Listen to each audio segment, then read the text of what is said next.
They almost did it again. They almost had another smash and grab. I mean, if we were realistically talking, Turkey has been the most entertaining team of this Euros, without a doubt. It's I think weird though. It's 3 games that have been super entertaining for them. It's because they're just very good at counterattacking. Who was that? The guy with the long hair looked like Kvara, Grealish type player. I think it was Kvara. Somewhat. It was like his name was left back. He was wearing the hypervenoms. Yeah, the left wing back. Kadioglu. That guy he's a counterattacking demon. I think he was first of all, I think he was Turkey's best player in the Euros.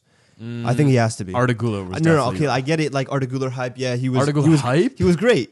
He was great. He deserves the bit of hype that he's getting for sure. But Kadioglu, that guy, he was like everywhere, bro. He was the reason. I think he was the main reason why Turkey was such a good team to watch, despite them being, they were sitting back for most of the tournament. They were sitting back, but they were still entertaining to watch because counterattacking wise, they were class. They just played to their strengths. Simple as. 100%. I think Hakan Çalhanoğlu played a great game today. Same with Arda Güler. Again, another assist added to his collection. Today was his best game. 100%. Who else? I mean, Yildiz and Yilmaz. They were there. They did decent. They could have been less wasteful. Yeah, I think that people expected them to do a little bit more this whole campaign. They just simply didn't. Yeah. Overall, Turkey played well up until the last. I think the second 10 minutes. I'd say the second half of that game, they weren't up to it. They let Netherlands get back into it, but I think that's testament to Koeman. Fair play to Koeman. I think he completely changed it. Netherlands were so meaty in that first half. They were ass. No, yeah. Second half completely different. They switched it on. I think people need to start respecting Weghorst, bro. Put some respect on his name because as an impact player for his country, he delivers constantly. He's very but he had consistent. some shockers. No, obviously he's not the most quality player. So yeah, when you put him on the pitch, you know that he might waste you a few chances, but his impact is undeniable. Every time he comes onto the pitch, we know what we're gonna get. Yeah. He's a threat in the box. He wins almost everything. I will say, in terms of comeback players, I must put some respect on Memphis Depay. I was slandering him a little bit, clowning him for the headband, but it seems like he's given him some powers because he's actually proven to be very consistent, very reliable, and it looks like he's trying. I don't know, bro. It looks like he's trying. Whenever I see him at Atletico Madrid, he's not really trying, and he's just kind of joking around. It's just a side job versus the IG is his actual main job, but not for the Netherlands, bro. He's kind of turning up. Same with Cody Gakpo. I don't know. I didn't really like Depay's performance today, bro. Created the assist. No, he assist for the goal. Which one? The first one that tied it. First one. It was a corner that played short and then crossed it in. Yeah, no, it was a good ball for sure. But overall, I don't know. Depay, for me, he can be a little bit better. I think Gakpo, insane again, bro. A bit lucky. That wasn't really his goal. Obviously not. But in terms of just the performance in general, anytime he got the ball on the left, he was trying to make something happen. He was a player for me. He just didn't want to go home, bro. He didn't want to go back to Liverpool. I don't blame him. But he was insane. Fair play to him. He's having insane. I think he's leading. No, the goal wasn't his. It's 3 goals. I think Kai Havertz has 3. I think he's still Golden Boot up tied with. Obviously he can. There's a few players on 3. I know that. Yeah, I mean he's got the next games to try to actually get the Golden Boot, but yeah.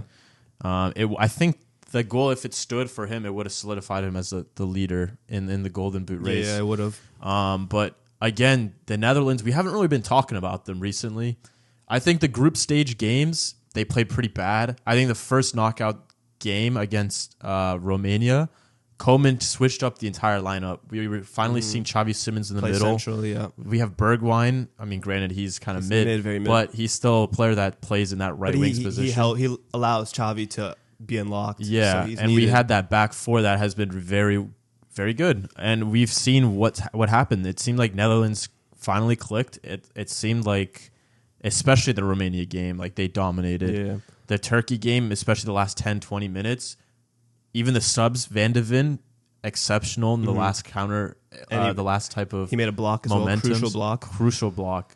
Van Bruggen made that huge save at the end. I knew that I could see in the group stage that Netherlands were very good going forward. They just needed to get the defense, solidify it, get it together, get it connected, and they've done that in the knockout stages when it mattered. Turkey only scored, they scored a goal. Obviously, they went up in the lead, but it was a set piece. Again, they scored 3 set pieces in the knockout stages. How big of a blow is Demiral not being there, though? I mean, the guy who replaced him scored the goal. So, but still, I'm talking about defensively. Defensively, maybe. But apparently Demiral wasn't even first choice. Yeah, I understand that, but at that point, like, he's been immense for this campaign. Yeah, scoring 2 goals. Maybe he should have been smarter, eh? Nah, yeah, he should have been smarter. But I will say, how poetic is that?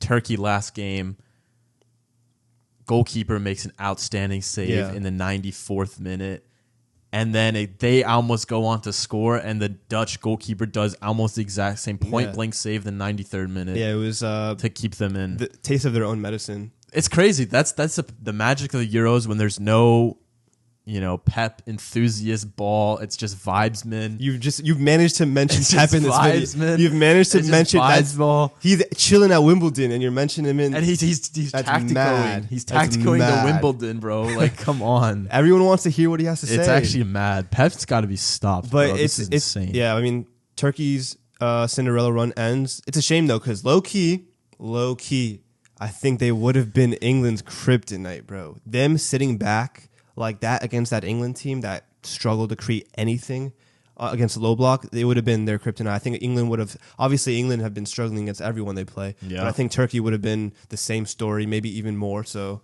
But I don't think Netherlands won't be their kryptonite. I don't know. I mean, Netherlands they're gonna try to play more. Obviously, they're gonna try to catch them on the counter, catch England on the counter more, and probably have more possession of the ball as well than Turkey would have. I mean, we'll get into it, but you saw in the extra time with Switzerland and England, like, Switzerland kind of played a lot more aggressive, and they almost scored when progressing into play. So, Netherlands, I still think they've got a good chance. Oh, yeah, 100%.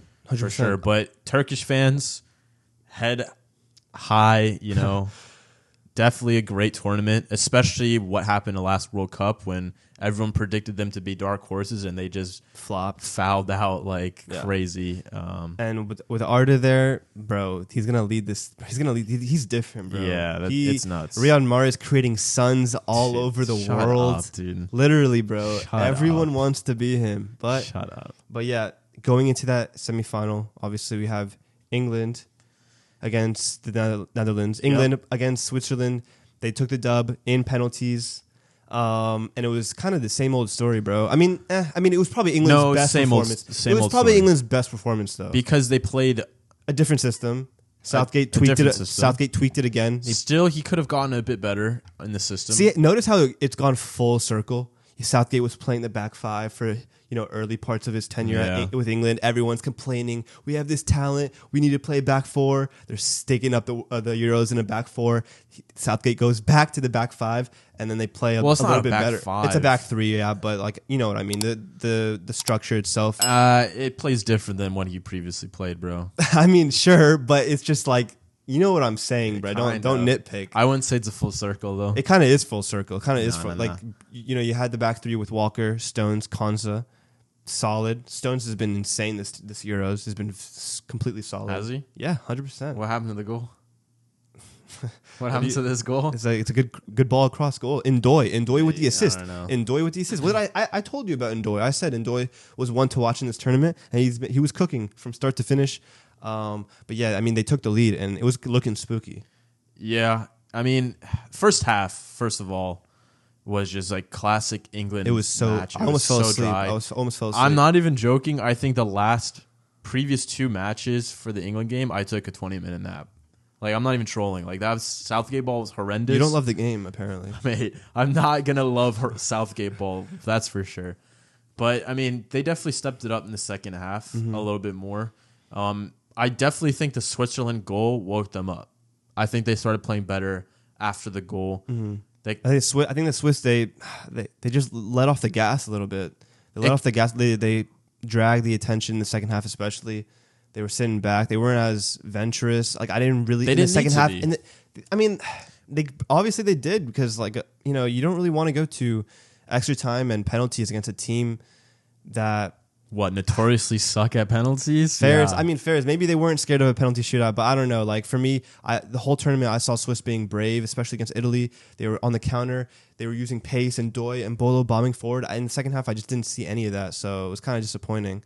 Yeah, maybe. But where I was going with this was that once Southgate made those substitutions, like the last game, everything kind of changes. And my question is, it was desperate. Yeah, but so what? It actually changed the game for the better. My question is, why doesn't Southgate just make subs more often? Because those aren't his best players. He makes those subs when it's desperate. Yet when they're the ones who produce the most during the games. I mean, Palmer wasn't insane. Eze and Palmer were the two main players that actually played with intensity and actually created a lot coming onto the pitch. This game the last game. Yeah, because when they came on the pitch, you got Jude dropping deeper, like I said, where he should be. He didn't. Yes, he was. He was 100% this game deeper. only. He was 100%. This game only. And it was their best performance. There you go. Best performance. It was an extra time. What are you talking about? Best performance. I mean, what do you mean? They didn't come on at extra time. No, I'm saying, but that's what you're talking about. What am I talking about? I'm talking about best performances when Jude was playing this whole game. This whole game was their best performance. But Jude wasn't playing whole game. Yeah, but Foden was central the whole game. And he honked it up like crazy. My God. He honked it up. It was their best performance. We need to talk about Foden. Yeah, let's talk about Southgate, Foden. Please grow some balls and drop this guy. Why would he drop his best player? Left wing, we saw it, nothing. Right wing, a little bit. When did we see right wing? When did we see right wing? Wait. No, you're making things up. Midfield. Yo, nothing. What is this? Phil Foden, please. Are you making things up? Go to Southgate's office and be like, Gaffer, I need you to do the right thing and bench me, please, for the next game because I cannot hack this system. First of all, he's a pep merchant. First of all, he hasn't played right wing in the Euros, and second of all, he played centrally the whole game today. He did well. Was it his best performance? No. But Jude wasn't good either today. Yes, he was. No, he wasn't. Solid. See, now that's where we're lying. He was solid. That's where Foden was solid then because they were just about even on par. They were just about even on par. So yeah, you know what I'm saying? Like, yeah, Jude was only deeper. Hold on, Jude was only deeper in extra time, but Foden was centrally the whole game, and that was a big factor why England was a bit more fluid, bit better on the ball, kept possession easier. Before Foden was playing centrally, the team couldn't even connect 5 to 10 passes in one possession. They couldn't do that, bro. It was woeful. It was dreadful. It was a bit more fluid. It was a bit more safe today. When they had the ball, you didn't really look like they were ever going to get caught out on the counter. And that's Foden playing centrally is a big part of that. He links everything together, bro. Regardless, I'm not gonna say here and act like he had a world beater performance. Phil Foden, but player of the tournament. Obviously not, bro. We haven't seen Foden's top level in this tournament. I'm not gonna sit here and lie. But we haven't seen Bellingham's either. Saka was good today, but before today, Saka was below par. And it's just been it's on Southgate. And Southgate today was better. He put out a system that got the best out of most of their players. Like Saka, who, fair play to him, scored a good goal. All I'm saying is Foden wasn't able to use his aura to stop him from getting subbed out. Jude Bellingham did that. He said, nah. Mate, how old are you? I'm staying on. How old are you? How old are you? You're the one defending Phil Foden's disaster class here. What are we talking about? Bro, how old are you? Don't do that. What are we talking about? Don't do that. That's ridiculous. This is crazy. Bellingham got hooked. Basically got hooked. No, he didn't. He basically did. And he said, nah, I'm staying on. And look what happened. Wait. Did he play the whole game? Yes. I'm pretty sure he didn't get subbed out at all. Oh, yeah. He took a pen. But yeah, I know. What a goal from Saka, innit? Yeah, what a goal. Nonetheless, all that to be said, we go into penalties after playing full extra time. Mm-hmm. And none other than your boy, another Manchester City player, steps up and misses his penalty. Yeah, Akanji. He costed the penalty shootout for Switzerland. It is what it is. It can happen to anyone. Akanji, for me, was a top 3 center back in the Euros. He was insane. He was insane. Him and Cher, good partnership. Akanji was a standout performer for me for Switzerland. And it's a shame that he ends the tournament like that. But after the season he had with City, he should have his head held high for sure. Yeah, well, he still missed. Nonetheless, Pickford comes in to save the day. Of course, his water bottle, we see that Akanji goes to the keeper's left. True. Pickford goes left. Boom, saves it. Good research. I mean, the boys did well. They did their job. They did what they had to do, and they find themselves in the Euro semifinal. That is back-to-back semifinals for Southgate at major tournaments. Still frauding. Somehow, bro. Somehow. I don't know how he's doing it, but somehow. And they're going to play the Netherlands. What are we saying for that game? I think like I said, I haven't been hearing a lot of noise around the Netherlands, and I don't think that's deserved because I think the Netherlands have proved to everyone watching that they're here to stay. They deserve, if anything, they're probably the most deserving semi-finalists. 100%. No. Spain. I don't know. Whoa. Cucurella handball? Okay, hold on. We're going to get to that. Yeah, we're going to get to that. Please. In our next video, we're actually going to talk about that. So, but yeah, okay, maybe they are. Maybe they are the most deserving. They're definitely up there. And I do think they're going to win, bro. I do think they're going to win. I was going to say. I do think they're going to win. I think they have enough. I just think that, like, attacking-wise, England have more quality. In the midfield, they have more quality. But we're just not seeing it on the pitch, and that's what I have to base it off of. Netherlands going forward, they have been very good. And in the knockouts, they've got their... when it comes to names on the team sheet, I'm way more impressed by Netherlands' back line than their front line. But, you know, yeah, 100%, bro. Ake, Van Dijk, De Vrij, Dumfries. These are names that are playing on big teams at a very good level. You know what I'm saying? And I expected Netherlands to be very solid defensively, and they've showed that in the knockouts. So if they can just keep playing this way, I think they're going to get past England, bro. 100%. Yeah, I agree. I think they're going to get past England. Sole reason, I don't think England is as defensively sound as people think they are. Because I disagree, bro. I think they've been very good defensively. The teams that they've been playing, they haven't proven to be attacking threats as of yet. Yes, Switzerland, we know that they dismantled Italy, but they weren't playing the same way attacking-wise that we saw when they played against England. And when they caught out England, it was very amateur mistakes from England, especially that switch in the extra time where Switzerland had that one ping that split the entire defense. If it was a little softer, he would have been in on goal. Pickford tries to come out. He would have been caught in no man's land. Shaqiri as well almost caught Pickford out in the corner kick. A couple times here and there, Switzerland kind of made some effort. But if you have Netherlands attackers doing that, it's GG's, bro. That was novice mistakes. That was the same story in Slovakia too. Slovakia had bare chances to score hella goals. Yeah, but they just don't have the clientele to actually put them away, and I think Netherlands do, and I think that's the sole reason why Netherlands have a better chance at defeating England than England defeating Netherlands. But could be, but Guehi will be back, so you know it could be different. Advantage Netherlands. But yeah. That's what we're saying. You know, fair play to Netherlands and England, who are the semifinalists. You know what I'm saying? Hit the like button. Unfortunate for Turkey, but... Yeah, hit the like button. Sub up. Get in the comments. Let us know what you guys thought of those games. We'll catch y'all next time. Peace.